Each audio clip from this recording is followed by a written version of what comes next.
네. 딸이 화나니까 저는 교회 올 때 굉장히 기분이 좋아요. 집에서 나올 때는 한낮에 나오는 것 같고 여기 내리잖아요. 그러면 겨울에는 깜깜해갖고 여기 오면은 심란해요. 근데 여기 오는데 걸어오는 길이 해가 있으니까 너무 기분이 좋아. 그래갖고 너무 기분 좋게 걸어오면서 야 진짜 좋다. 그러면서 왔거든요. 오늘 하루 중에 제일 잘한 일 뭐 있을까요? 역시 우리 권사님은 진짜 지혜가 있어. 지혜가 있고 내가 뭘 물어올 줄 알아. 시원하게 해드렸죠. 네. 여러분도 오늘 하루 중에 제일 잘한 일은 이 시간 이 자리에 나온 것이 제일 잘한 일일 거예요. 네. 헛되지 않을 겁니다. 네. 제일 행복할 때가 언제예요?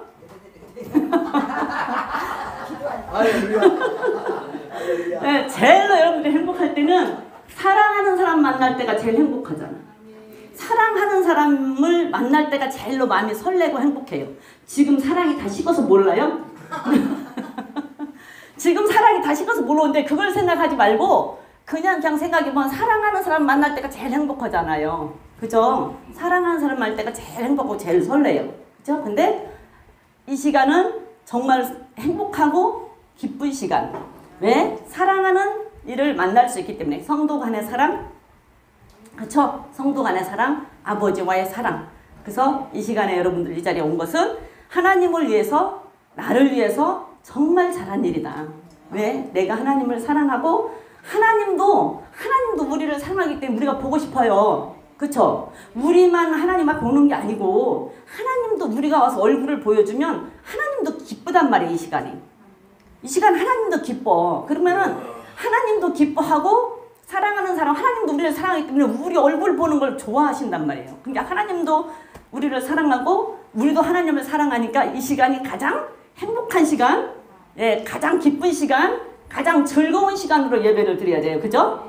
그래야 하나님도 기쁘고 나도 기쁘고 제일 잘한 일이 된단 말이에요. 그죠? 예, 여러분 이 시간에 이 자리에 나온 어찌됐든 이 자리에 나온 제일로 잘한 일이에요. 그래서 정말 우리가 생각하지 못하는 하나님께서 우리가 생각하지 못하는 눈으로 보지 못하고 귀로 듣지 못하고 우리 마음으로 생각하지 못하는 복을 하나님께서 준비하고 계시다라는 사실을 기억하시면 좋겠어요. 그죠? 네. 우리가 계속 지금 보면서 지난 시간에도 얘기를 했어요. 결국은 기생 따라가고 창기 따라가고 음녀 따라가면 결국은 남는 것은 후회뿐이고 한탄뿐이고 부끄러움뿐이고 수치뿐이고 남의 한 조각의 떡만 남는다. 그렇죠? 그래서 내 재물이 다른 사람 손으로 넘어가고 그 사람으로 인해서 죽는 일이 허다히 많다. 그래서 절대 우리는 그런 자를 따라가지 말아야 된다라는 얘기를 했어요. 근데 그걸 따라가지 않으려면은 어떻게 해야 된다? 지혜의 명철의 귀를 기울여야 되고 하나님의 법의 귀를 기울이면 그 지혜가 그 명철이 그 하나님의 법이 우리를 그 이방 여인의 호리는 그 말에 넘어가지 않도록 우리를 지켜준다. 그래서 여기서 우리는 하나님 안에 있어야 돼. 그래야 하나님 안에 있어야 하나님께서 가진 지혜, 하나님을 버금가는 지혜는 없어요. 그래서 하나님께서 가진 지혜를 우리에게 주시고 순간순간에 우리들에게 깨달을 수 있도록 명철을 주셔서 분별할 수 있게 하셔서 넘어가지 않는다. 예, 그래서 그런 얘기를 지난 시간에 말씀을 드렸어요. 근데 오늘 또 보면 같이 이어서 보면 결국에 음녀를 따라가면 어떻게 된다? 재산이 다 없어진다. 재물을 허비한다. 그래서 재물을 허비한다 그랬어요. 그러니까 잠언 29장 3절에 보면 재산을 지혜로운 자는 아버지를 즐겁게 부모를 즐겁게 하는데 지혜로운 자는 부모를 즐겁게 하는데 창기와 사귀는 자는 재물을 없이 한다 그랬어요. 그죠? 지혜로운 자는 지난 시간에 부모를 공경하라는 것에서도 배웠어요. 지혜로운 자가 부모를 공경한다. 그래서 지혜로우면 지혜가 있으면 하나님을 알고 하나님 안에 있어서 하나님을 믿으면 지혜가 있으면 부모에게도 효도하는 아들이 되고 부모를 즐겁게 하는 자녀가 된다. 그리고 자녀도 지혜로운 자녀가 있을 때는 힘이 있어서 성문에 나가서 부끄러움을 당하지 않는다. 그래서 부모는 지혜로운 자녀가 있다고 하면 부모에게는 정말 기쁜 일이 될 것이다 라고 얘기를 우리가 배웠어요. 부모를 공경하라는 데서. 마찬가지로 재물을 없이 하는 것도 창기와 사귀면 음녀 따라가면 간음하면 결국이 재물이 사라진단 말이에요. 왜? 내가 모아뒀던 재물이 없어져요. 내가 모았는데 그 재물은 허비하게 되고 없어진 게 헛된 짓이야. 그래서 우리가 보면 누가복음에서 보면 둘째 아들 결국은 아버지의 재물을 다 없앴잖아. 그죠? 아버지 보고 나 돈 주세요, 돈 주세요. 내 재산 미리 상속해 주세요. 미리 상속해 주세요. 때렸어서 아버지한테. 미리 재산 상속해 달라고 막 미리 재산 상속해 달라고 누가복음 15장에서 보면 상속해 달라고 그러니까 아버지가 줬어. 자꾸 달라고 그러니까. 근데 그걸 가지고 가서 잘 살았으면 참 좋았겠지만 뭐 했다? 창기와 어울려서 재물을 다 없앴다. 창기와 어울려서 재물을 다 없애고 나니까 난중은 뭐 먹고 살았다? 돼지 쥐염을 먹었다고 근데 돼지 쥐염 열매도 먹지를 못했어요. 그것조차도 먹을 수가 없는 그것조차도 그 노숙자로 있을 때는 거지로 있을 때는 그것조차도 그 주인이 허락을 안 했단 말이에요. 돼지가 먹는 쥐염 열매조차도 허락을 안 했다고. 내가 이만큼의 재산을 부모의 재산을 다 가지고 나가서 쓸 때는 좋았지. 너무 좋았지. 그런데 다 없애고 나서 다 떨어지고 나서 거지가 되고 노숙자가 되니까 그때는 돼지가 먹는 주염 열매조차도 허락지를 않더라. 그래서 결국은 수치와 부끄럼뿐이 안 남고 결국에는 어디로 돌아와야 된다? 아버지한테로 돌아와야지만이 살 길이 열리니까 그래도 돌아왔으니 다행이죠. 돌아왔으니 자, 그래서 결국에 우리가 음란하고 창기 따라가고 기생집 들락거리고 이러다 보면 돌이키지 않으면 하나님 나라 못 가요. 그죠? 근데 창기 따라가고 기생 따라가고 간음하면 결국은 수치만 당하고 부끄러움만 당하고 그 다음에 생명을 잃게 되고 후회와 한탄만 남는다고 그랬는데 거기에 대표적인 인물이 누굴까요? 얼른 생각나는 사람. 성경에서. 솔로몬. 그렇죠. 삼손. 대표적인 인물이 삼손이야. 삼손은 우리가 어렸을 때부터 들었던 얘기 잘 아는 얘기야. 그냥 기생 드릴라한테 빠져서 눈 빠지고 눈 빠지고 머리 다 깎이고 눈 빠져갖고 결국은 이따가 나중에 죽을 때 그 맷돌 돌리다가 그 사람들 다 죽고 같이 죽었다. 이게 삼손 얘기. 우리는 항상 그 얘기를 듣잖아요. 자, 삼손에 대해서 한번 우리가 공부를 한번 해보자고요. 삼손에 대해서 우리가 공부를 하면 삼손은 원래 나시린으로 태어났어요. 태어날 때부터. 사사기 13장으로 한번 가볼게요.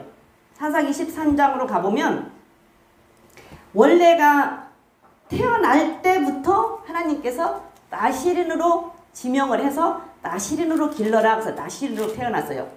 그런데 이제 보면은 제사장이 여러분들 혹시 성경 읽으면서 이제 도움되라고 얘기해 드릴게요. 제사장이 처음에는 족장 제사장이었다고 그랬어요. 그 다음에 장자 제사장이었다고 그랬어요. 그 다음에 내위 제사장이었어요. 그리고 그 다음에 나시린 제사장이에요. 그리고 그 다음에 만인 제사장이에요. 지금은 만인 제사장이에요. 지금은 만인 제사장. 그런데 지금의 목사님들은 나시린 제사장에 속한다고 봐야 돼요.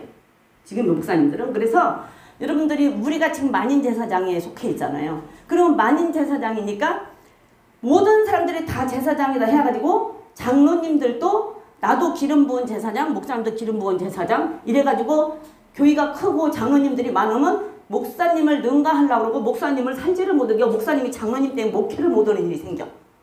그런데 그거 아니에요. 목사님은 나시린 제사장에 속하고 우리는 만인 제사장에 속하는 거예요. 그러면 나시린 제사장은 레위 제사장이 하던 일을 그대로 하니까 이거 강단에서 말씀을 전할 수 있는 강단권을 허락해주고 축복권이에요. 그 다음에 안수를 할 수 있는 안수권이 있어요. 목사님들에게는 제사장에게는. 그리고 판결권이 있어. 그래서 그 초대교회 때는 교회에서 판결을 했잖아요. 잘잘못을 놓고 여기서 판결을 했단 말이에요. 그 판결권이 목사님에게만 있어요. 모세에게만 있었어요. 그게 모세에게만 있는데 장로들이 판결하려고 하니까 장로들을 하나님 다 죽여버렸잖아요. 모세에게만 판결권을 줬어. 그런 것처럼 나시린 제사장으로 레위 지파가 아니기 때문에 레위 제사장은 아니야. 그러나 레위 제사장이 하는 일을 목사님이 감당을 하잖아요. 그러니까 나시린 제사장으로 목사님들은 지금 나시린 제사장에 속하고 우리는 만인 제사장에 속하는 거예요. 만인 제사장에는 이 강단권과 축복과 안수권과 판결권을 안 줬어요. 분명히 알아야 돼요. 그래서 목사님과 우리가 생명을 하나님께서 귀하게 여기는 것을 차별하지는 않으세요. 그렇죠?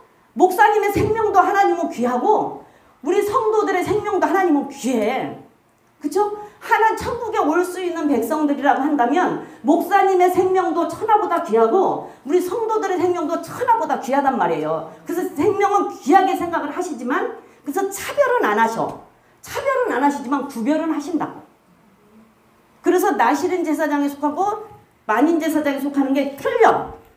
그러니까 목사님에게 주어진 것과 우리 만인 제사장에 주어진 것이 다르다 그 말이에요. 그렇게 다른데 족장 제사장, 장자 제사장, 레위 제사장, 그 다음에 나시린 제사장이에요. 나시린 제사장으로 그 당시에 그 제사장이 한 24,000명 정도 된대요. 근데 이제 여러분들 민수기 역대상 쪽으로 쭉 읽으면서 쭉 한번 보면 인구 조사를 할 때마다 보면 레위 제사장의 숫자가 줄어요. 인구 조사할 때 보면 레위 제사장의 숫자가 없어. 보통적으로 그 숫자를 이렇게 통계적으로 빼보면 한 5만 명 정도 되거든요. 지파마다. 그런데 레위 제사장은 안 돼요.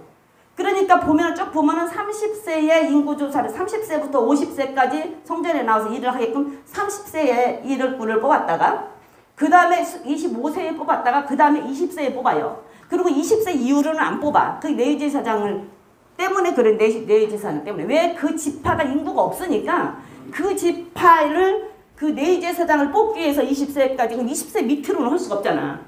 고등학생, 중학생은 제사장을 세울 수는 없으니까. 그래서 나시린 제사장을 세워서 나시린 제사장으로 하여금 레위 지파의 제사장 숫자가 부족한 것을 여기서 뽑아서 레위 지파의 제사장을 속해서 하기 때문에 나시린 제사장을 세웠어요. 이제 성경을 보면 나와 그게. 그러니까 근데 뭐 레위 지파 뭐 하려고 나시린을 세웠다 이런 것은 안 나오지만 그 인구 줄은 거나 인구 적은 거 나시린의 이런 것들이 이제 성경을 보다 보면 쭉 나오니까 읽다 보면 이런 거 나오면 기억력이 좋은 우리 권사님은 기억을 하겠지. 다른 사람들은 다 까먹을 것이고. 그래서 그거 성경의 도움되라고 얘기해 줬어요. 그래서 그게 달라. 그래서 나시린 제사장으로 삼손은 나시린 제사장으로 하나님께서 세우셨는데 사사시대 때 그 흑암의 사사시대 때 이스라엘 백성들이 빼락을 행하고 막 잘못될 때 사사를 세워서 사사가 살아서 다스리는 동안은 좀 편안하게 다스리다가 또 사사가 죽고 나면 또 죄를 져서 악을 행하고 또 악을 행해서 막 부르짖으면 또 하나님께 사사를 주고 막 이런 시대에 삼손을 하나님이 세워요. 삼손을 나시린으로. 그래서 나시린은 서원을 하는데 누가 서원을 하냐 그러면 하나님이 세우기도 하고 그 다음에 부모가 서원하기도 하고 본인이 서원하기도 해요. 자, 삼손은 하나님이 세웠어요. 하나님이 뽑았어. 사무엘은 누가 서원했어요? 그렇죠. 사무엘은 엄마가 서원했잖아요. 우리 목사님 누가 서원했어? 우리 목사님은 엄마가 서원을 했어. 삼손은 하나님이 세웠어. 사무엘은 엄마가 서원을 했어요. 그리고 본인이 서원하는 경우도 있잖아. 그래서 나시린은 그렇게 서원을 해요. 내가 아니면 부모가 아니면 하나님이 관건적으로 부르는 경우도 있어. 그렇게 하면 나시린은 최소 한 달에서 평생을 나시린 기간을 정해놓고 내가 언제까지 나시린으로 살겠습니다 하면 한 달에서 평생을 나시린으로 사는 거예요. 한 달에서 평생으로. 근데 그 기간 동안에 사는데 그 법이 다 있어요. 자, 13장 1절부터 한번 읽어볼게요. 13장 1절부터 한번 읽어보면 이스라엘 자손이 다시 여호와의 목전에 악을 행하였으므로 여호와께서 그들을 40년 동안 블레셋 사람의 손에 붙이시니라 한 게 악을 행하니까 40년 동안 또다시 지금 블레셋에서 속국이 돼서 블레셋에 맞아면 잡혀서 사는 거예요. 그렇게 사는 그때예요. 그때에 소라 땅에 단 지파의 가족 중 마누아라 이름하는 자가 있었더라. 그 아내가 잉태하지 못함으로 생산치 못하더니 여호와의 사자가 그 여인에게 나타나시고 그에게 이르시되 보라 내가 본래 잉태하지 못함으로 생산치 못하였으나 이제는 잉태하여 아들을 낳으리니 그러므로 너는 삼가에서 포도주와 독주를 마시지 말며 무릇 부정한 것을 먹지 말지니라. 보라 네가 잉태하여 아들을 낳으리니 그 머리에 삭도를 대지 말라. 이 아이는 태에서 나옴으로부터 하나님께 바치운 나실인이 됨이라. 그가 블레셋 사람의 손에서 이스라엘을 구원하기 시작하니라 그랬어요. 하나님께서 마누아라고 하는 그 가정에 하나님께서 나타나셔서 하는 말이 너 아들을 못 낳는데 이제는 아들을 낳게 해줄 거야. 근데 그 아들을 낳으면 이렇게 길러라고 하는 얘기를 하면서 날 때부터 하나님 앞에 바쳐진 나실인이다. 그러니까 나실인으로 길러라. 그 아이가 이 블레셋 40년 동안 블레셋에 있는데 이 블레셋 사람들에게서 이스라엘 백성들을 구원해내는 일을 하게 될 것이다 라고 지금 얘기를 하는 거예요. 그러면 나실인의 법은 뭔가 한번 보자고. 나실인의 법은 어떻게 되는지 민수기 6장으로 한번 가봅니다. 민수기 6장으로 가보면 나실인의 법이 나와. 나실인은 어떻게 살아야 되며 어떻게 해야 되는지를 나옵니다. 민수기 6장 1절 한번 볼게요. 1절부터 한번 봅니다. 7절까지 8절까지 시작. 여호와께서 모세에게 일러 가라사대 이스라엘 자손에게 고하여 그들에게 이르라. 남자나 여자가 특별한 서원 곧 나실인의 서원을 하고 자기 몸을 구별하여 여호와께 드리거든 포도주와 독주를 멀리하며 포도주의 초나 독주의 초를 마시지 말며 포도즙도 마시지 말며 생포도나 건포도도 마시지 말지니 자기 몸을 구별하는 모든 날 동안에는 포도나무 소사는 씨나 껍질이라도 먹지 말지며 그 서원을 하고 구별하는 모든 날 동안은 삭도를 대지 말고 자기 몸을 구별하여 여호와께 드리는 날이 차기까지 그는 거룩한즉 그 머리털을 길게 자라게 할 것이며 자기 몸을 구별하여 여호와께 드리는 모든 날 동안은 시체를 가까이 하지 말 것이니라. 이게 나실인의 법이에요. 우리 목사님 나실인 제사장으로 지금 현재 나실인 제사장에 속해 있으니까 우리 목사님 포도 씨도 먹지 말고 포도 껍질도 먹지 마야 돼. 머리도 길러야 되는데 우리 목사님 막 스포츠 조금 길렀네. 지금은 스포츠로 맨날 깎았잖아. 막. 그게 나실인의 법을 어긴 거야. 막. 스포츠로 막 깎고 막. 포도 안 드셨나? 포도도 먹었을 거 아니야. 그쵸? 나실인으로 날 때부터 나실인으로 하는 게로 서원하는 기간 동안은 포도주를 안 먹는데 포도에 나오는 포도의 포자도 입에 대지 말라는 얘기야. 우리말로 하면 포도의 포자도 입에 대면 안 돼. 껍질 씨도 입에 대면 안 돼. 그러니까 술을 만들 수 있는 것은 입에 대면 안 되는 거지. 독주의 초도 마시지 말라겠습니까? 왜 그러냐? 포도주는 영적으로는 예수님의 피를 상징하지만 세상적으로는 세상의 즐거움과 세상의 기쁨을 상징한다고 그랬어요. 그렇기 때문에 나실인으로 사는 동안은 나실인으로 살려고 나실인으로 서원한 나실인들은 세상 즐거움과 세상 기쁨을 누리고 살 수가 없어. 그리고 이 나실인으로 사는 동안은 이스라엘 경내에서만 살아야 돼. 다른 데를 못 가요. 그러니까 오로지 그냥 하나님의 법 안에서만 살아야 되는 거야. 우리 목사님이 교회를 떠나면 안 돼. 교회 안에서만 살아야 돼. 그래서 나는 목사를 못 한다니까. 그렇게 살 자신이 없어서. 그렇게 못 살아서 못해.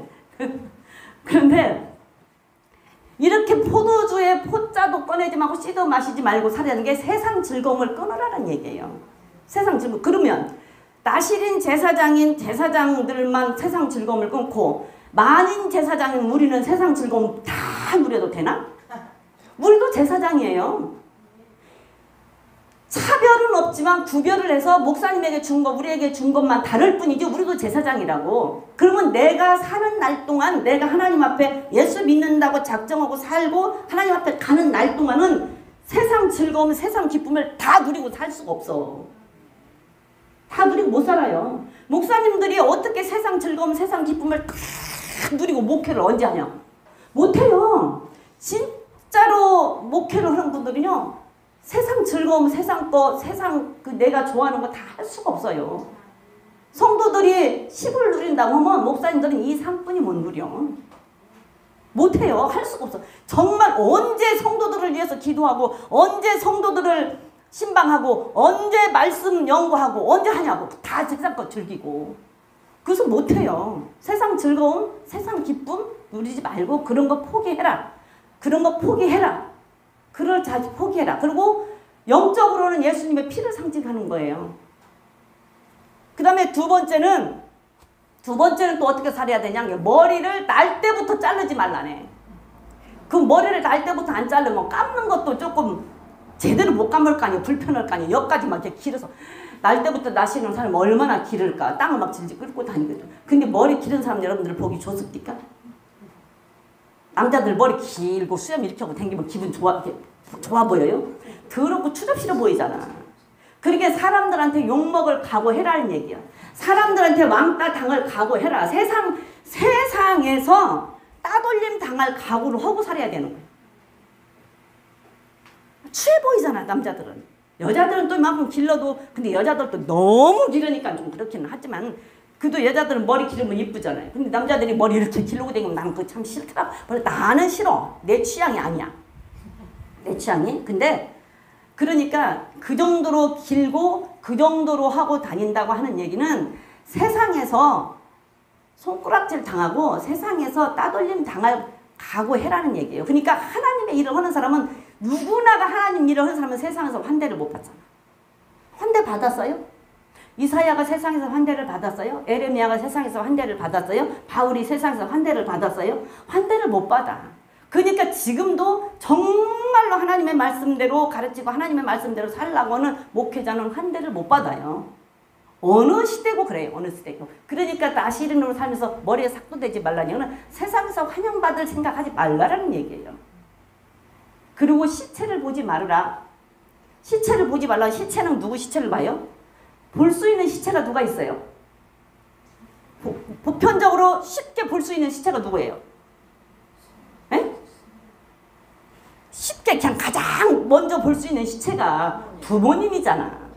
부모, 형제, 자매, 가족이 그렇게 가족이잖아요. 가족. 그렇기 때문에 너무 부모, 형제, 가족의 인정에 얽매여서 연연하지 말라라는 얘기예요. 그렇죠? 너무 인연이 없어. 시체를 보지 말라라는 얘기는 가장 긴 이별이 죽음이에요. 그렇죠? 가장 단절의 기간이 긴 게 죽음이란 말이에요. 다시는 욕심적으로는 세상에서 볼 수 없어요. 그래서 가장 긴 이별이 죽음이에요. 근데 이별은 어떤 이별도 슬퍼. 여기서 잠깐만 사모님 저기 미국 2주 갔다 오는 것만도 공항에서 헤어질 때는 슬퍼. 서운해. 섭섭해. 그렇잖아. 이별은 어떤 이별도 섭섭해요. 그런데 부모와 자녀와 가족과의 이별은 너무너무 아프고 큰 상처요. 진짜 긴 이별이고 섭섭한 이별이에요. 그리고 그 시체를 보지 말라는 얘기는 가족 간에 너무 얽매이지 말라는 얘기예요. 그러니까 나는 나시린으로 사는 사람들이 가족에 얽매여서 살다 보면 언제 그 성도들을 다 목회를 하고 돌보냐. 그게 너무 가족과 인정에 얽매이지 말라라는 뜻이 된 게 이렇게 살아야 돼. 나시린으로. 지금 삼손은 이렇게 살아야 돼요. 왜? 하나님이 딱 삼손을 태에다 집어넣는 순간부터 너는 나시린으로 내가 너를 지명했어. 태에 집어넣었어. 그리고 태에 집어넣는 순간 나시린으로 집어넣었단 말이에요. 그럼 삼손은 지금 이렇게 살아야 돼요. 이게 나시린의 법이에요. 이렇게 살아야 되는 삼손이 어떻게 돼요? 시간이 흘렀어요. 14장으로 한번 가볼까요? 14장으로 한번 가보면 사사기 14장입니다. 사사기 14장으로 한번 가볼게요. 13장을 지나서 그냥 거기를 쭉 여러분들이 읽어보면 이제 그 마노아의 부부가 하나님과 천사가 내려와서 하나님과 만나서 계속 대화를 하면서 어떻게 그러면 이 아이를 어떻게 기를까요? 이 아이한테 하나님 그러면 뭐라고 할까요? 뭐라고 태어났다고 할까요? 그게 하나님이 다 가르쳐줘. 거기 13장 읽어보면 이 아이는 이렇게 길러라는 게 지금 이거야. 민수기의 그 나시린 법으로 길러라. 그러면서 어떻게 당신의 이름은 뭐요? 네가 내 이름을 왜 묻냐? 나는 기묘자다. 그러니까 아들을 낳으면 누가 말했냐? 기묘자라고 하시는 분이 말했다. 기묘자가 말했다. 그러니까 삼손이 기묘한 일을 많이 하잖아요. 이게 기묘자라고 해라. 그리고는 어떻게 길러라 해서 두 부부가 삼손을 그렇게 길러. 나시린으로 길러요. 나시린으로 길러는데 14절에 보면 이제 삼손이 자랐어. 그새 자라서 결혼할 나이가 돼서 장가를 가야 돼. 장가를 갈 때가 됐는데 자 하나님이 이방 여인과 결혼을 하래요? 하지 말래요? 하지 말라 그랬잖아요. 근데 삼손이 이방 여인과 결혼을 하려고 해요. 자 14장 1절을 한번 보겠습니다. 시작. 삼손이 딥나에 내려가서 거기서 블레셋 딸 중 한 여자를 보고 도로 올라서 자기 부모에게 말하여 가로되 내가 딥나에서 블레셋 사람의 딸 중 한 여자를 보았사오니 이제 그를 취하여 내 아내를 삼게 하소서. 그 부모가 그에게 이르되 내 형제들의 딸 중에 내 백성 중에 어찌 여자가 없어서 내가 할례 받지 아니한 블레셋 사람에게 가서 아내를 취하려 하느냐. 삼손이 아비에게 이르되 내가 그 여자를 좋아하니 나를 위하여 그를 데려오소서 하니. 그래서 삼손이 이방 여인과 결혼을 하지 말라고 했는데 이방 여인과 그 여자를 봤대요. 보는 거 잘 봐야 된다고 했어요. 항상 보는 거 잘 봐야 돼요. 보는 것부터 시작이 되는 거예요. 보는 것부터. 하와가 선악과를 따먹은 것도 본 것부터 시작이었어요. 자, 나 좀 있으면 나오겠지만 다윗이 우리아 아내를 뺏고 우리아를 죽인 것도 보는 것부터 시작을 했어요. 삼손이 이방 여인과 결혼한 것도 보는 것부터 시작을 했는데 여기에서 참 기발한 게 지금 삼손은 하나님이 나시린으로 세워서 블레셋에서 40년 동안 속국으로 살고 있는 이스라엘 백성들을 구해내고자 하는 게 하나님의 계획이에요. 그죠? 하나님의 계획인데 지금 이제 4절을 봅니다. 4절을 보니까 이때에 지금 이제 결혼하려고 블레셋 여자를 봤어요. 그때에 블레셋 사람이 이스라엘에 관할한 고로 삼손이 그 틈을 타서 블레셋 사람을 치려 함이었으나 그 부모는 이 일이 여호와께로서 나온 것인 줄은 알지 못하였더라. 이게 하나님의 뜻이요. 이방 여인하고 결혼을 하려고 했던 것이 하나님께서 삼손을 통해서 거기에서 맞으면 그 블레셋을 끌어내고자 하는 하나님의 계획 속에 있는 게 지금 이 계획 속에 있다고. 계획 속에 있어요. 그러니까 우리는 하나님의 손 안에 있어. 그러니까 이방 여인하고 결혼을 하려고 했는데 그 계획이 하나님의 계획 속에서 거기서 결혼해서 거기에서 블레셋에서 이스라엘 백성들을 구원해오자 하는 그 뜻이 하나님께로서 왔다라는 사실을 부모들은 모르고 있다라는 얘기예요.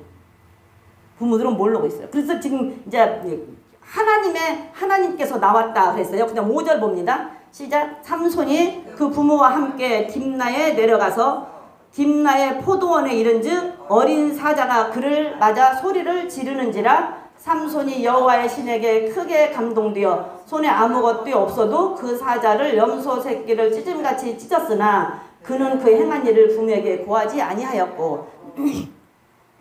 그렇게 하고 그 말을 이제 블레셋으로 그 여자를 만나러 가는데 가다 골짜기를 지나가.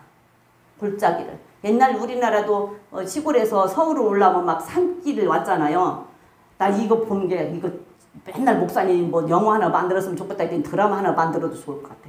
재밌을 것 같아. 골짜기를 가는데 여러분들 가다가 골짜기를 가요. 아무것도 없어. 양쪽엔 산이 빡빡해요. 여기 이렇게 이제 골짜기 이렇게 냇가가 있어요. 근데 양쪽은 다 산이야. 상상을 해봐. 거기를 가요. 산을 가는데 그 골짜기를 지나가려면 무서워요? 안 무서워요? 밤중에? 무섭죠? 밤중이 아니어도 무서워요. 낮에 산길 가려면 지금도 산길 가려면 무서워. 나는 그래서 못 가. 낮에 혼자 산에 못 가. 무서워서. 그런데 가다가 산길을 가는데 골짜기를 가는데 느닷없는 사자를 만났네. 어떨 것 같으세요? 뒤로 자빠지 기절하지. 나 같으면 그 자리에 얼어붙어서 얼음 해가지고 땡 하면 그 자리에 딱 얼어붙어서 서 있어서 아무 짓도 못할 것 같아. 그 삼손에게 사자가 나왔어요. 근데 사자는 하나님이 삼손에게 크게 감동을 줘서 그냥 양 잡는 것처럼 잡았대. 사자를 양 잡는 것처럼 잡았대요. 여러분들 인생을 살다 보면 골짜기 안 만납니까? 만나죠. 때로는 사자도 만나요. 골짜기를 만나. 우리가 엎친 데 덮친다 그러잖아요. 엎친 데 덮친다. 그래서 일은 안 좋은 대로 겹쳐서 오고 좋은 일은 좋은 일대로 겹쳐오잖아요. 근데 가다가 골짜기 만나면 사자도 만난다니까. 골짜기를 만나면 골짜기만 만나도 죽겠는데 죽을 것 같은데 거기다 사자까지 만나. 인생을 살다 보면 그럴 일이 허다하게 있어요. 그런 일이 허다하게 있어. 그런데 하나님께서 그냥 놔두지 않는다고. 하나님은 그 골짜기에도 함께 계시고 그 사자가 있는 그곳에도 하나님은 함께 계셔서 하나님께서 택하시고 하나님께서 쓰시기로 한 작정한 사람을 그 사자에게 먹히게 놔두지 않는다고요. 그 골짜기에서 죽게 만들질 않아요. 사명이 있으면. 사명이 있으면 하나님이 붙들면 그 골짜기에서 죽게 사자의 손에 죽게 놔두지를 않아요. 근데 지금 그걸 몰랐어요. 근데 사자를 그냥 염소 잡듯이 양잡듯이 잡았대잖아요. 양잡듯이 잡고 그리고 또 얼마 후에 삼손이 여자를 취하고 그리고 이제 시간이 또 흘렀어요. 시간이 흘러서 다시 사자를 자기가 죽인 자리를 또다시 그 여자네 집에 가면서 가보니 사자를 죽인 자리에서 가보니까 거기에 보니까 뭐가 나와요? 사자의 몸에 꿀이 있더래요. 꿀은 뭐 하는 음식일까요? 에? 꿀은 뭐 하는 음식이야? 보양식이에요. 보양식. 옛날에 꿀은 보양식이에요. 기력을 나게 해주고 피로를 풀게 해주고 기력을 회복시켜주고 힘을 주는 게 꿀이란 말이에요. 그러니까 가다가 막 지쳐가지고 힘들 때 꿀 한 잔 물 타먹고 가면 힘이 번쩍 나서 가자. 옛날에 꿀이 굉장히 보양식이 비쌌어요. 지금은 흔하지만 꿀이 비쌌어. 그래서 꿀은 보양식이야. 그리고 힘을 주고 기력을 찾아주고 피로를 회복해주는 힘을 주는 그런 꿀이었는데 그거를 가다 보니까 꿀이 있어서 그걸 따먹고 힘을 얻었다고요. 그때는 몰랐어. 사자가 있을 때는 몰랐어. 골짜기에서 사자를 만났을 때는 몰랐어. 그런데 그때 그 사자를 하나님께서 도와주셔서 사자를 죽이고 다음에 가보니까 거기에 먹을 것이 있더라는 얘기예요. 다시 말하면 우리가 정말로 죽을 것 같은 고비 속에 골짜기 속에 사자를 만난다 할지라도 그때는 몰라. 그때는 모르는데 뒤로 지나고 보면 그것을 통하여서 하나님께서 얻는 것이 우리에게 주셔서 더 좋은 쪽으로 우리를 인도하신다. 하나님은 그냥 삼손은 태에서부터 나시린으로 찍었으면 그 다음에는 그냥 일사천리로 착착착착착 해서 이스라엘 백성들을 구해내게 해야 되잖아. 하나님이 하셨는데 안 그래요? 그런데 왜 골짜기도 만나 사자도 만나 그 기생도 만나 막 이런 일이 생기냐고. 그런 일이 하나님은 시마다 때마다 그냥 바로 그 사람을 안 하고 그 사람의 이 일을 시켜도 될 것인지 이 일에서 사용해도 될 것인지 하나님이 써도 될 것인지 계속 하나님은 훈련을 시키고 단련을 시키고 그 사람을 본다고요. 계속 훈련을 시켜도 될 것인지 이 사람이 그 일을 해도 될 만큼 합당한지를 계속 보는 거예요. 계속 그 먹을 것을 준다. 그러니까는 그 어려운 난관 속에서도 하나님께서는 먹을 것을 준비하고 계시고 그 어려운 난관 속에서도 하나님께서는 힘을 주시고 하나님께서는 능력을 주시고 하나님께서는 계획하신 것이 있어서 우리에게 주신다라는 얘기예요. 이게 골짜기를 만나도 사자를 만나도 이렇게 해서 하나님의 도움을 받았던 삼손이에요. 이렇게 해서 하나님의 도움을 받고 하나님의 뜻을 이루기 위해서 하나님께서 힘을 주셨던 삼손. 이랬던 삼손이 이걸 기억하고 있어야 되잖아. 이걸 기억하고 있어야 되잖아요. 하나님을 체험했잖아. 하나님을 만났잖아. 그리고 나만 지금 하나님을 만나서 나는 하나님을 경험을 했을 때 아, 하나님이 이런 하나님이구나. 내가 이 어려움에 있을 때 나에게 이렇게 하나님께서 도우셔서 이 사자를 죽이는데 내가 무슨 힘이 있다고? 그냥 아무것도 없이 맨손으로 양잡듯이 잡게 해주신 사자가 삼손을 못 이길까? 근데 사자를 양잡듯이 잡았다는 얘기는 사자를 꼼짝 못하게 하나님이 마취제를 먹였든지 뭐 주사를 놨든지 뭐 그냥 눈을 멀게 했든지 놔뒀을 거 아니에요. 그렇게 했던 하나님을 경험을 했으면 그걸 기억을 하고 있어야 될 거 아니에요. 그걸 기억을 하고 있어야 되는데 자 그러고는 그 여자한테 가서 결혼을 하려고 하는데 여기에 이 밑에를 보면 결혼하면서 수수께끼 내는 장면이에요. 근데 결혼을 하는데 그때 당시에 이스라엘이나 블레셋의 풍습이 잔치를 7일 동안 하면서 잔치에는 포도주가 빠지면 안 돼. 그 당시에. 그래서 이스라엘도 요한복음에서 우리 보면 가나안 호인 잔치에 예수님께서 포도주가 떨어질 때 잔치가 포도주가 없으면 잔치가 끊어지는데 예수님한테 말해서 예수님이 포도주를 만들어 주잖아요. 그래서 이번에 다시 그걸 기억을 하면서 예수님이 포도주를 다시 만들어 준 것은 영적으로는 예수님의 피라고 했으니까 육적으로는 즐거움이지만 영적으로는 예수님의 피이기 때문에 영적으로 결국은 예수님의 피가 아니면 아무것도 할 수 없음을 우리를 구할 수 없음을 거기에서 영적으로 암암리에 그래도 알게 해주시기 위한 하나님의 계획이 아니었나 하는 생각이 들더라고. 나 혼자 생각에 그냥 그런 생각이 들었어요. 그렇게 이스라엘이나 블레셋은 7일 동안 잔치하면서 포도주가 빠지면 안 돼. 포도주가 빠지면 안 돼. 그런데 7일 동안 잔치를 했어요.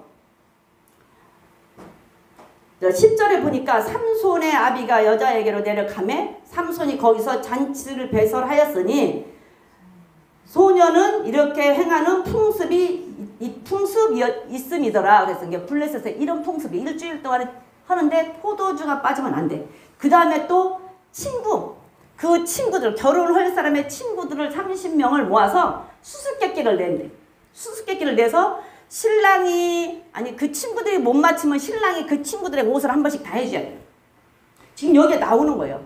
그런데 만약에 못 맞추면 그 30명의 친구들이 신랑한테 옷을 한 벌씩 다 갖다 주면 30벌의 옷이 생기는 거예요. 근데 그 당시에 옷도 그 귀한 것이었을 거 아니에요. 그 30벌이 생기는 거예요. 지금 그 블레셋과 이스라엘의 그 당시에 풍습이래요. 그 당시에 풍습. 그러니까 그거를 지금 하는 거야, 삼손이. 삼손이 하는데 그것을 하는데 자기가 경험했던 것을 수수께끼를 냈어요. 그럼 누구만 알아요?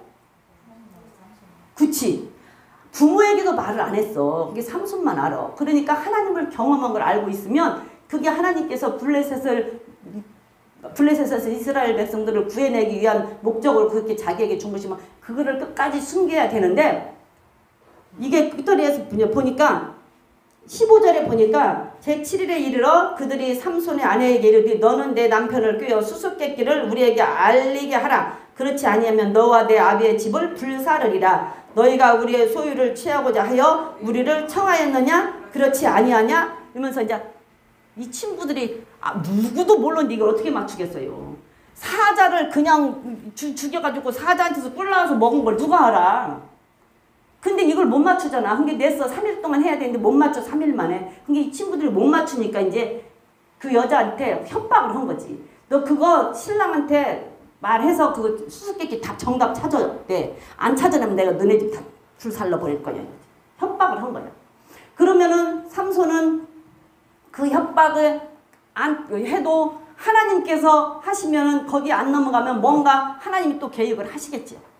그런데 이 이제 여자가 아내 될 여자가 막 울면서 그렇게 친구들이 협박했다고 나 좀 살려달라고 이게 무슨 답이 뭐냐고 막 졸르니까 홀랑 알려줬어.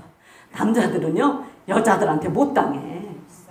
어떤 경우에도요 여자들이 꼬시면 다 넘어가. 그리고 아무리 큰 비밀도요 벽엔니 송사라고 속삭속삭 하면 벽엔 다 불어.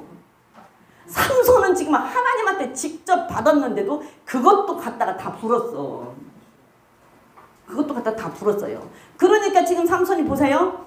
포도주를 지금 잔치를 배설하면서 포도주를 먹었어. 그럼 1차 나시린의 법을 어겼어요. 잔치를 베풀면서 7일 동안 잔치 베풀면서 안 먹었겠어요? 법을 1차 포도주를 먹었어요. 어겼어요. 포도 껍질도 씹어 먹지 말라고 포자도 꺼내지 말라고 그랬는데 먹었어요. 어겼어요. 하나 어겼어요. 자, 두 번째로 이렇게 못 맞히니까서는 막 울면서 얘기하니까 알려줬어요. 그게 맞췄어. 친구들이. 그게 맞췄네. 맞춰갖고 이제 그것을 옷을 해줘야 돼. 삼손이 옷을 해줘야 되니까 이제 18절부터 한번 읽어볼게요. 18절에 이제 지금 마치는 장면이에요. 제7일에 해지기 전에 성읍 사람들이 삼손에게 이르되 무엇이 꿀보다 달겠으며 무엇이 사자보다 강하겠느냐 한지라. 삼손이 그들에게 대답하되 너희가 내 암송아지로 밭갈지 아니하였다면 나의 수수께끼를 능히 풀지 못하였으리라. 이게 네가 내 아내한테, 아내 될 사람한테 그렇게 안 했으면 못 풀었을 것이다. 모두를 가르쳐주고 그 소리는 왜 해? 그러면서 19절에 보니까 여호와의 신이 삼손에게 크게 임하심에 삼손이 아스글론 내려가서 그곳 사람 30명을 쳐 죽이고 노력하여 수수께끼 푼 자들에게 옷을 주고 심히 노하여 아비의 집으로 돌아갔고 삼손의 아내는 삼손의 친구 되었던 동호에게 준 바 되었더라. 홀랑 가르쳐주고 맞췄어. 그러니까 이제 옷을 해줘야 되잖아. 근데 옷을 해줄 수가 없으니까 가서 블레셋 사람들을 30명을 죽였어. 시체를 보지 말라고 했어요. 근데 시체를 보지 말라고 했는데 시체만 안 본 것만이 아니라 어떻게 했어? 만들었어. 시체를 만들어 죽였어. 그래갖고 30명이 옷을 해줬네요. 그러고는 이제 화딱지가 나니까 이제 그 아내를 안 데리고 오고 그냥 이제 자기네 집으로 왔어. 자기네 집으로. 근데 그 아내는 결국은 자기 차지가 안 돼. 하나님의 법을 어기면 안 돼요, 내 것이. 그러면 하나님 앞에 구할 것이지. 왜 자기가 하려고 하다가 왜 자기가 경험하고 알았던 하나님과 만났던 하나님과의 비밀을 원수에게 홀랑 가르쳐주고 홀랑 가르쳐준 것 때문에 자기는 시체를 보지 말라고 했는데 시체를 만들어서까지 봤어요. 그러니까 또 하나님의 법을 어겼네요. 나시린의 법을 어겼어요. 그리고 집으로 돌아왔어. 근데 그 아내를 차지하냐? 못 차지해. 못 차지해요.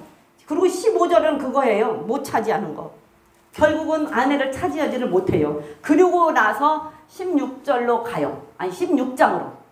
15장은 이제 그 아내를 차지하지 못하고 나중에 집에 화딱지는 게 내려왔다가 또 갔는데 가서 그 아내를 만나려는 게 장인 될 사람이 네가 그냥 가버린 게 네가 안 사랑하는 줄 알고 다른 친구한테 주었대, 딸을. 그리고 또 거기도 동생이 있나 봐. 근데 동생이 더 예쁘다고 동생을 데려갔는데 삼손은 야곱같이 동생을 사랑하지 않았나 봐. 그러니까는 동생 때문에 헌신을 안 하고 화딱지가 나니까 양에다 꼬리에다 불 붙여갖고는 가서 그냥 완전히 블레셋 사람들을 도륙을 시켜버리고 왜 그랬냐고 이제 삼손 죽인다고 달라들으니까 또 낙이 턱뼈 하나 가지고 1000명을 죽이네. 1000대1이야 1000대1. 1000대1로 사람을 죽이려면 그거 어떻게 되겠어요? 1000대1은 그나마 낙이 턱뼈가 어떻게 생겼나 안 봤어. 그 뼈다귀 짐승 뼈다귀 하나 갖고 1000명을 상대로 이기하고 1000명을 죽였어요. 1000명을. 그러고는 결국은 아내는 자기 차지가 안 됐어요. 그리고 있다가 삼손은 또 어떻게 되냐? 가사에 가서 기생집을 또 이끌고 기생집에 들어가요. 그러면 거기서 그렇게 하면 또 다시 깨닫고 거기서 안 했으면 더 좋았을 텐데 기생집을 또 들어가. 롯이 불법한 행실을 의로웠던 롯이 불법한 행실을 날마다 보고 들음으로 인하여 롯의 마음이 상해서 타락했다고 한 것처럼 삼손이 하나님으로부터 받았던 삼손일지라도 하나님으로부터 부름받고 하나님으로부터 힘을 얻고 하나님으로부터 모든 것을 받았던 삼손일지라도 기생집에 들락거리다 보니까 결국은 삼손이 패망을 하게 되는 거예요. 기생집에 들락거리니까. 그래서 결국에 남는 게 뭐냐면 후회만 남고 한탄만 남고 생명을 잃게 되고 그렇게 되는 거예요. 기생집을 들락거리다 보니까. 여러분들 아무리 능력을 받았다고 할지라도 처음에는 정말 진실해서 능력 받아요. 은사 진실해서 받아요. 믿음 좋아서 받아요. 삼손 같은 사람도 하나님이 직접 불렀던 삼손도 이렇게 변하고 타락을 해요. 근데 능력자락에서 타락하지 말라는 법 없어요. 몰라 자기는 타락했다고 생각을 안 하는 거예요. 삼손도 자기가 이렇게 해놓고도 자기가 이렇게 한지를 몰라요. 그리고 왜 지금 현재 그대로 내가 진행하고 있으니까 자기는 여전히 진행을 하고 하나님의 능력이라고 생각을 하지만 하나님의 신이 떠났을 수도 있어요. 그렇기 때문에 능력자라고 해서 다 믿고 쫓아다닐 일이 아니란 말이에요. 능력 있는 목사라고 해서 다 쫓아다니면서 그 목사 쫓아다닐 일이 아니라 그 말이에요. 삼손은 하나님이 직접 태에서부터 불러서 이렇게 주었던 삼손까지도 이렇게 되는데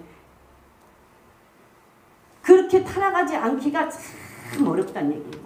근데 그렇게 그렇게 안 했더라면 얼마나 좋겠냐는 얘기야. 그렇게 안 했더라면. 자, 16장 봅니다. 삼손이 가사에 가서 거기서 한 기생을 보고 그에게로 들어갔더니 후기 가사 사람에게 구하여 가르되 삼손이 여기 왔다 하매 곧 그를 에워싸고 밤새도록 성문에 매복하고 밤새도록 종용에 이며 이르기를 새벽이 되거든 그를 죽이라 하였더라. 삼손이 밤중까지 누웠다가 그 밤중에 일어나 성문짝들과 두 설주와 빗장을 빼어 그것을 모두 어깨에 메고 헤브론 산 앞 꼭대기로 가니라. 이후에 삼손이 소래 골짜기 드릴라라 이름하는 여인을 사랑하며 블레셋 사람의 방백들이 그 여인에게로 올라와서 그에게 이르되 삼손을 꿰어서 무엇으로 말미암아 큰 힘이 있는지 우리에게 어떻게 하면 그를 이겨서 결박하고 곤곡케 할 수 있을지를 알아보라. 그리하면 우리가 각각 은 1,100을 네게 주리라. 삼손을 죽이려고 블레셋 사람들에서 은 1,100개 1,100개를 주겠대. 은 1,100개를 줄 테니까 그 정보 좀 알아내라 얘기하는 거잖아요. 그 정보 좀 알아내라고. 근데요 기생은 다 이뻐. 그쵸? 기생은 다 이뻐요. 이쁜 사람만 뽑기도 하지만 다 꾸며놓잖아. 옷도 제일로 이쁜 걸로 입혀놓잖아. 그리고 화장 제일 이쁘게 시켜놓잖아. 기생은 다 이뻐요. 그리고 뭐예요? 나쁜 얘기를 할 필요가 없어. 좋은 얘기만 하면 돼. 그쵸? 입에 꿀 밟은 소리만 하면 돼. 좋은 얘기만. 그리고 해달란 대로 해주면 돼. 무엇이 자기한테 유익인지 뻔히 아는데 여기서 돈 1,100개 준다고 하니까 지금 삼손을 꼬이는데 기생은 돈만 빼면 되는 거요. 돈만 빼면 되는 거요. 그러니까 나는 어찌됐든 그 사람이 하란 대로 비유 다 맞추고 해주기만 하면 되는 거예요. 그런데 거기에 속아서 넘어가는 사람이 잘못이지. 삼손도 거기에 속아 넘어가는 기생을 보고 그 기생이 이뻐서 거기에 넘어가는 거예요.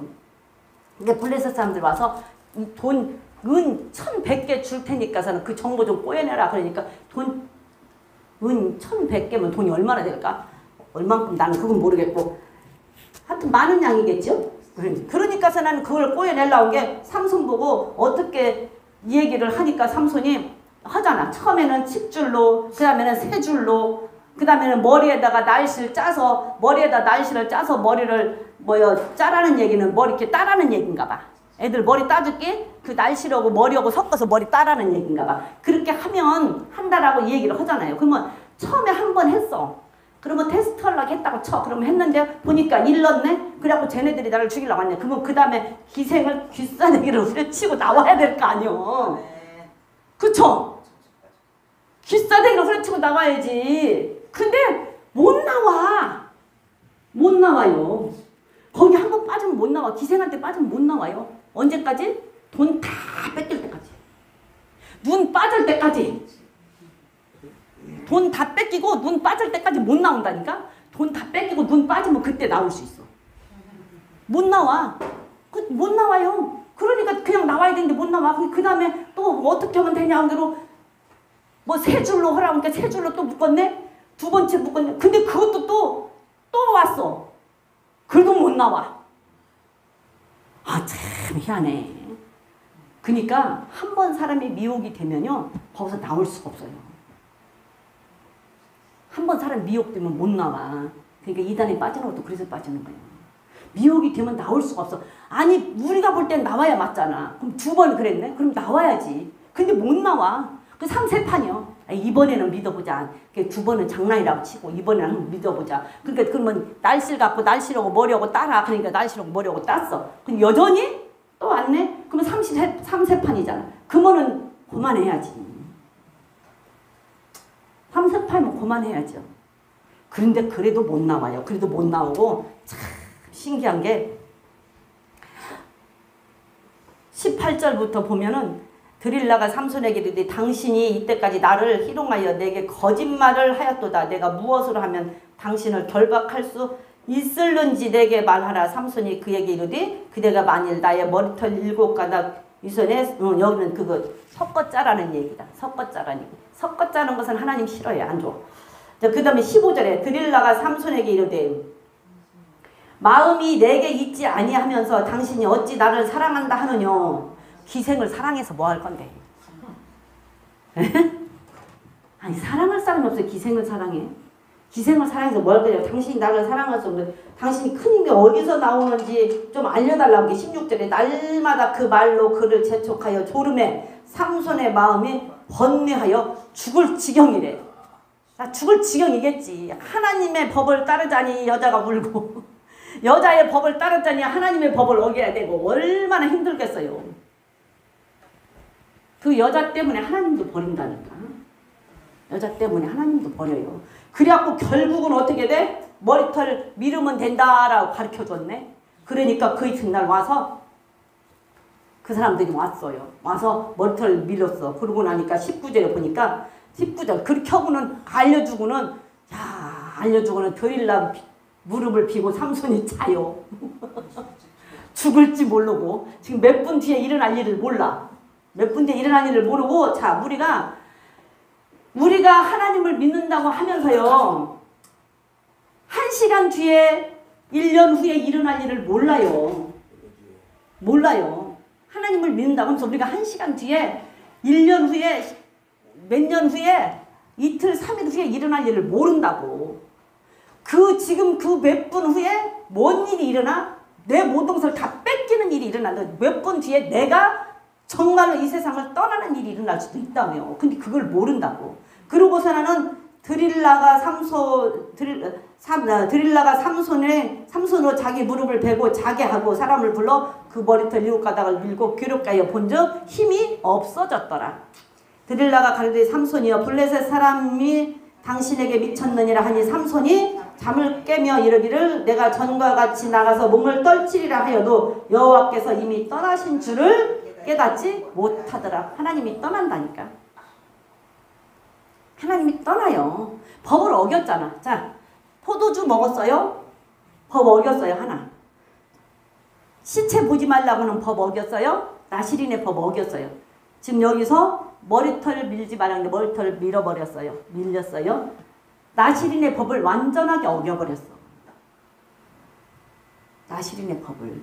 하나님이 직접 태에서부터 내서 정말로 그 나시린의 법으로 부모가 길렀던 삼손이었을지라도 이렇게 순간적으로 하나님을 떠날 수가 있어요. 무엇 때문에?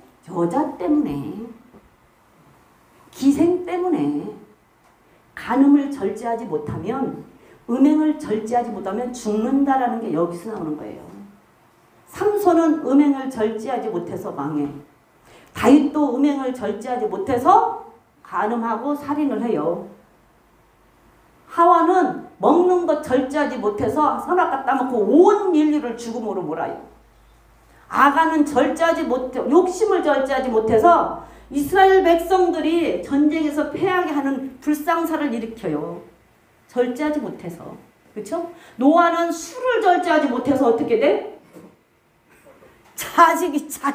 자식이 저주받는 일을 만들잖아요. 롯은 술을 절제하지 못해서 간음하고 근친상간의 죄를 지잖아요.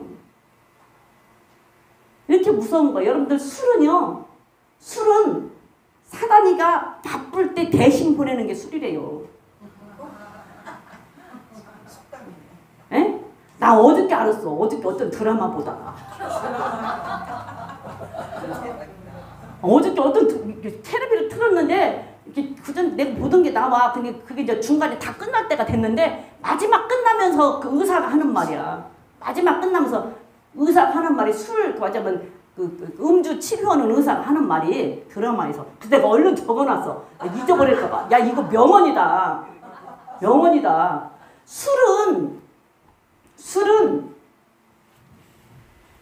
기뻐도 한 잔, 슬퍼도 한 잔, 짜증나도 한 잔, 좋아도 한 잔, 승진해도 한 잔, 승진해서 낙방해도 한 잔, 하는 것이 다 먹을 수밖에 없는 핑계야. 왜 그래? 그러면 좋아서 먹었으면 안 좋을 때는 안 먹어야 되잖아.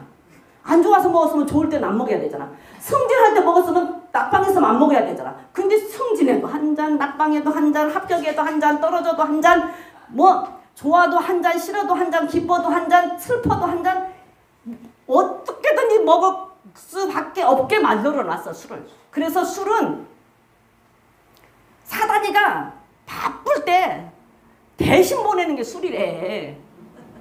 그래서 술은 죄의 통로래요.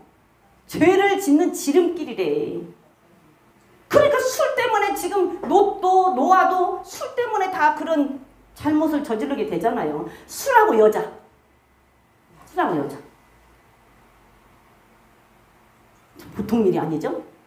나 어제 그것보다 그냥 이렇게 누워서 있다가서는 뻘떡이 나서 적었다니까. 안 잊어버리려고, 잊어버릴까봐. 네, 그래서 야 이거 적어야, 내가 안 잊어버리게 적어야지. 내일 가서 얘기해 주지. 명언이다, 이거 명언이다. 맞아. 사단이가 가장 바쁠 때 보내는 게 술이래잖아요. 명심하세요. 명심해, 명심해. 아, 술 먹으려면 야 지금 사단이가 바쁜가 보다 이렇게 생각해. 야 지금 사단이가 바쁜가 보다 나를 말리려고. 그랬대잖아요. 근데 여기서 이제 지금 삼손이 이제 끝났어. 끝나서 다시 이제 단중해야 돼. 이렇게 그러니까는 그랬던 삼손조차도 여기에서 속아서 하나님의 뜻을 완전히 어기고 나니까 뭐 어떻게 돼? 눈이 빠지고 그 다음에 노줄로 꾹꾹 묶이고 옥중에서 맷돌이나 돌리고 있는 신사가 된 거예요. 이거 드라마로 하면 이제 다음 주에 할게. 다음 주. 재밌지 않아요?